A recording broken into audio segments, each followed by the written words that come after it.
So today we're going to be talking about different types of societies. How have societies evolved from hunters and gatherers to the post-industrial societies that we have today? What's that progression and what does that look like? And here's the reason we need to talk about this is because there are numerous societies that exist today that are on different places in this evolutionary chart. And when these societies have to interact, sometimes there's a lot of problems. When you have a post-industrial society acting with an agricultural society or a horticultural society, what happens? This is a lot of those. You have the person in Europe who goes to the uncivilized world and there are people living in huts, and what happens there. This is what we're talking about, types of societies. So let's get started. Now, these are your terms to know. Once again, just make a mental note of these. We're going to be seeing these on further summative assessments. Notice that we're talking a lot about networks and close-knit, division of labor, strong, weak ties. We're going to be addressing a lot of those things in this video. Hope you're excited. I'm excited. Let's get started. Now, the first kind of societies that existed were called pre-industrial societies. This is before you had machines and manufacturing around the 1800s. The main focus of pre-industrial societies is food production. Why? Because it lets you eat. And when you eat, you can expend more energy and do more things. And if you have more food, you can have a larger population.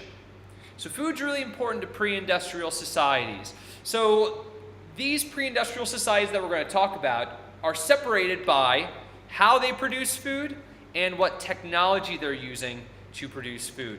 So the most basic level is hunting and gathering, which basically means collecting wild plants and hunting animals. You're not setting up camp. You're constantly moving around because you're constantly searching for food. You can't have any permanent settlements. The reason why is if you stop, you're going to eat all the food in that area, and then you need to leave. So you're constantly moving, you're following animals, you're following food. Because of this, you're not going to have a large abundance of food, so you're going to have very small societies. And the most important social unit is the family. That's because the numbers are so small, so families are so important. As we see some progression, what we now move into is a pastoral kind of society. As people begin to domesticate animals, they have a more steady source of food because they're animals that you don't necessarily have to hunt and find. They're around with you, you herd them. So it's all about domesticated animals, cows, goats, sheep, horses, things like that. Now, this can support larger populations because there's a food supply around. You don't have to spend days and days trying to find food. Now, because you don't spend as much time finding food, you're going to have something called division of labor, which means now instead of all the men hunting and all the women gathering, or all the men gathering and all the women hunting, now, all right, we got a little bit more time in our hands, guys. John, why don't you see if you can crush rocks and make some sort of tools like a blacksmith? Or hey, how about you figure out what's inside of our body so you can fix us if we're sick? Certain people don't necessarily have to worry about finding food. They can specialize in certain skills. Then what we do is now we have not only the domestication of animals, but now we have domestication of fruits and vegetables and plants. People grow wheat, they grow rice, they grow barley, they grow yams, they grow corn, so that there's a food supply that's readily available to them. Now, here's the thing. Now, you're going to have permanent settlements because you don't want to move away from that food because you're growing it, you're going to collect it, you're going to regrow it, so you're not moving around anymore. You're not even moving animals from place to place for the most part. And the main source of food is fruits and vegetables that are grown in a garden. Now, the important thing is the land that's available. If you have a small piece of land, you really can't have a horticultural society. Now, you're also going to have a division of labor here because food surplus, but you're also going to have inequality in wealth and power. Some people are going to have more land than others. Some people are going to have better crops than others. Some people are going to grow different crops. And that's people are going to walk around and go, wait. I like your food better than his food. You're more important.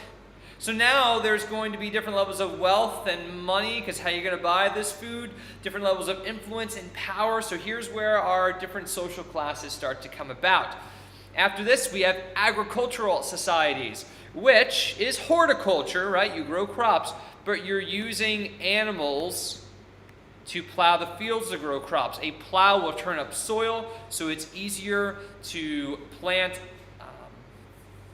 crops. The soil's a little bit fresher. And you also use irrigation techniques where you take water from a river and you move it over to constantly water those crops, so it's less labor intensive to grow those crops. You can have very large populations, because with irrigation and plowing you could grow more crops. If you grow more crops, it means more people can be fed. That means more people can be born. That means larger populations. And when you do this, large populations tend to collect. So this is where cities start to come up, and this is when you start to have more advanced technology. Now, what happens is industrial societies emerge, and the emphasis of these societies shifts from food production to the production of manufactured goods, clothes, toys, plastics, everything that we see around us, everything that we see in this room is a manufactured good.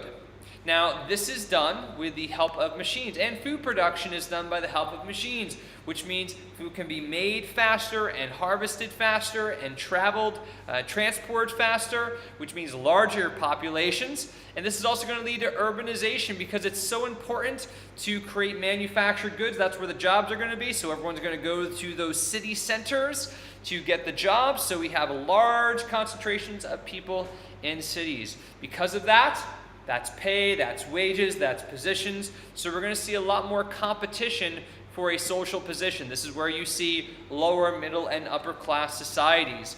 Now, a lot of societies are living in post-industrial societies, where it's not about manufactured goods, but it's providing services and information. For instance, my job as a teacher is a post-industrial job. I'm not creating anything. I'm providing information. I'm providing services to you, to educate you. Thank you very much.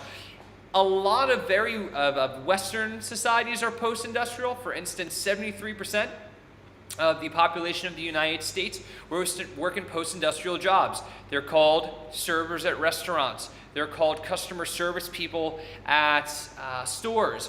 They're called anything where you're dealing with people to help them get something done. Now, the great thing is, this improves standard of living. You don't have people working in dirty factories or on farms. There's a lot more science and education, because to provide that information and services, you have to have knowledge. So education is really pushed. Science to continue to push technology is important. And you also have social equality and democracy, because as people learn more, people say, you know what, I don't like being told what to do. So I want to have a say in what goes on in our society. So that's why all post-industrial societies, for the most part, have forms of democracy. Because if you don't, and people are educated, you have revolutions. Look at the French Revolution. Look at the revolutions that took place in Europe in the 1800s. When people are educated and see the world around them, they want to have a place in that. So that is the evolution of societies, from hunter-gatherers all the way over to post-industrial societies. Hope you learned something you did not know before. Thanks for watching.